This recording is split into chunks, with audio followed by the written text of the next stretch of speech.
Member Lok Sabha BJP के कानून साज तेजस्वी सूर्या ने असम्बली इंतखाबात से कबल पार्टी की तरफ से चलाए जा रहे विजय संकल्प अभियान के दौरान बेंगलुरु में घरों की दीवारों पर पार्टी का इंतखाबी निशान पेंट करने के बाद एक तनाज़ा खड़ा कर दिया है।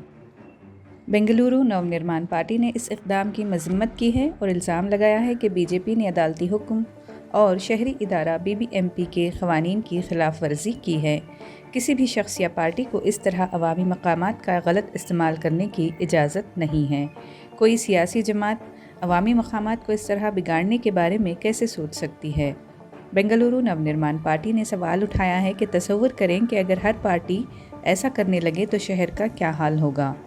पार्टी ने बृहद बेंगलुरु महानगर पालिका के इश्तिहार के ज़िमनी क़वानीन 2006 का भी हवाला दिया है, जिसमें कहा गया है कि कोई भी शख्स बीबीएमपी के कमिश्नर की इजाज़त के बगैर बेंगलुरु शहर में वॉल पेंटिंग को आउटडोर मीडिया के तौर पर इस्तेमाल नहीं करेगा, सिवाय कुछ शराइत और ज़वाबित के साथ डी जोन इलाक़ों में। कार्रवाई का मुतालबा करते हुए बीएनपी ने कहा कि बीबीएमपी ने इसके ख़िलाफ़ अब तक कोई कार्रवाई क्यों नहीं की है।